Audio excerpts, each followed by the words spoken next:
The human spoke from outside the thin pool of light cast by the remaining candles. Prophet could still see the little one, see the shake in his hand and the sagging of his face. It was a tired thing, desperate. Yet its desperation was focused. Prophet didn't know what on, but all things not guided by talk were simple puzzles to be solved. His boys wanted fighting and to follow the strongest boss, so he gave them a fight and he was the strongest. Then, once he had them dancing to the tune of his own war, he could change them. It had worked on them and it would work on this little one. The whole species was so sure in their mastery and intelligence, but they were ruled by their emotions just as much as the mindless orc boy he used to be. Prophet just had to figure out what this little one wanted. Tell me, Xenos, do you have a war chant that your people use to designate you? A certain beat of the drum? A roar of the engine that calls to you above all others? Do you mean name? Yeah, I have one. You have names? How quaint. I would call you it. Prophet. Prophet? When you were born, your fungal spore parents called you Prophet? Parents? Never mind. Very well, I shall call you Prophet. You know, I could give you what you want. Prophet thought on this for a moment. Not because he was slow and didn't know that the little one was trying to manipulate him, but because it was expected of him. He held a grin from his face. He had been about to try and manipulate the little one, but the little one had made the first move. Controlling it would be even easier if it thought it was the one having the ideas. I don't want anything, I think. The little one hissed in annoyance. Of course you want something. Even if you have achieved your god's goal of reaching me, as you claim it, you are still my prisoner. I could grant you freedom. In exchange for aid, of course.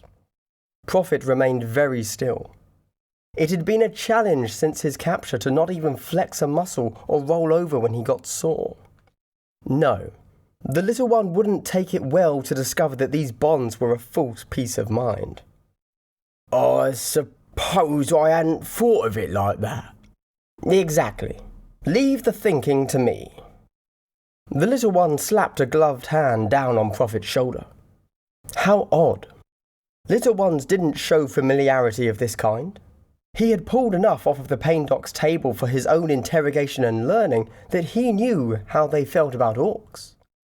This shaking little pink thing looked like any other, but perhaps there was something else there. Prophet found himself intrigued. Once more, talk provided. Think for me, little one. How can I be free? The human made a chopping motion with its hand as if it was brushing aside the small irrelevancy. Simply agree to aid me in certain situations, and you shall have your freedom. Of course, the great Imperium of man will demand some certainty. A small incineration charge implanted into your skull, in fact. Nothing of consequence as long as you don't cross me. The same as all my menagerie undergo, I assure you. Prophet closed his eyes and shuddered. Not in fear, but in anger. That shudder was all he could allow himself without breaking free from his bondage. The wish to desecrate a follower of Torque at all, let alone Torque's most precious gift, da Warbrains, sent base, tribal, orkish anger through Prophet's veins.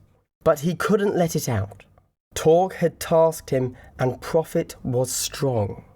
He was a war boss now, not a boy, and all thanks to Torque. He wouldn't let that side of himself take over. But he couldn't defile Torque's gift. He could not let this happen. Torque's gift came above all else, even if it meant ruining this plan. Plans could start again, but Torque's gifts were one of a kind. Or so Prophet thought. He was about to decline the little one's offer and stay in his inanimate state, but he felt his gift surge with power, a build-up that he'd only felt twice before. The mighty Torque manifested words in his head, this time not with words or jumbled images as before, but with searing, orkish scratchings behind Prophet's closed eyes. become one. The mighty god Tork may have been the god of words, but he was just as much the god of knowledge. And how did a lowly orc gain knowledge? Through questions. Clearly, mighty Tork had decided to be short on words, to be big on knowledge. Although Prophet had to admit that at times like this, he felt that even his own intellect was being pushed too far. Become one? What kind of a message was that? Become friends? Have a pain boy stitch the human onto Prophet's back? It was doable, but the frail little humans never took kindly to that kind of scientific procedure. The only thing Prophet could go on was that giving in to the rage caused by the human's insult would not serve them becoming one. The human would become one with Prophet's fist, but that probably wasn't what Tork meant. That's a good idea, little one. We should work together. A wise decision, Xenos, as I implanted the charge when you first came aboard. A small chirp came from the human's collar, and he took a step back and touched a small metallic pad at his neck. Harpy? I trust I'm not interrupting, Inquisitor Smythe. Your existence is an interruption. Get to it. I cannot tell where the breach occurred, but I hear them in the subdecks. What are you talking about? Did you not feel it? You must be slipping, Monkai. You really should let me try some alternative methods of keeping you awake. Stop the verb game, beast. I've been busy. Feel what? The psychic charge that just hit. It ripped your silly Gellerfield open like a Hecatrix's blade through your soft belly flesh. The human took another step back and half turned away from Prophet. What? I didn't feel anything. How is... Never mind. Is the... Yes, the field is back up. It was a wide breach, but not a long one. Almost like the same bolt that broke it closed it. Do you need aid, Harpy? Of course not. I can handle anything that can... The combead cut out into dead static. Harpy? The human tapped at his neck as Prophet looked on in fascination. His Lord Tork had sent a vision, and this Gellerfield the human spoke of had been in the way.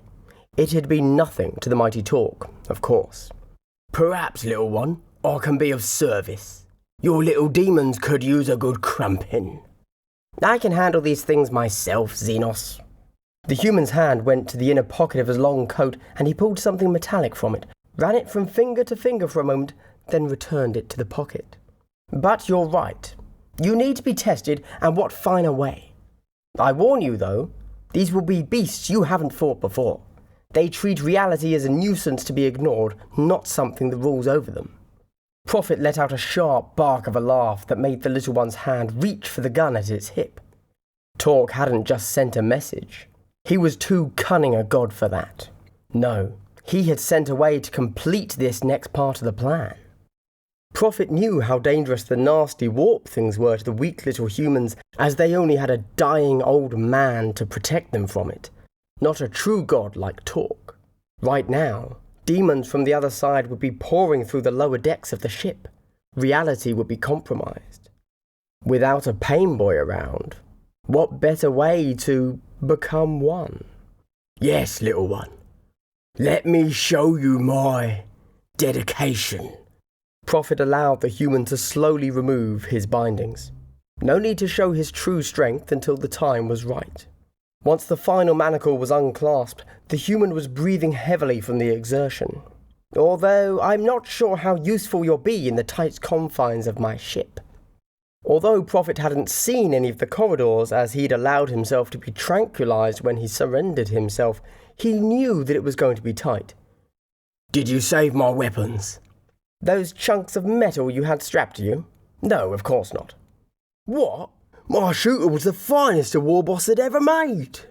It didn't have a chamber to load the bullets, or a barrel to fire them out of. Prophet rolled his eyes at the weak-minded human. And my chopper? It was too heavy to lift. You may as well be wielding a support strut from this ship. My armour? Of course not. Prophet pulled at his face in frustration. They were my best bits. Did you save anything? I did. although I do not know if it is wise for you to use it within the warp. What is it?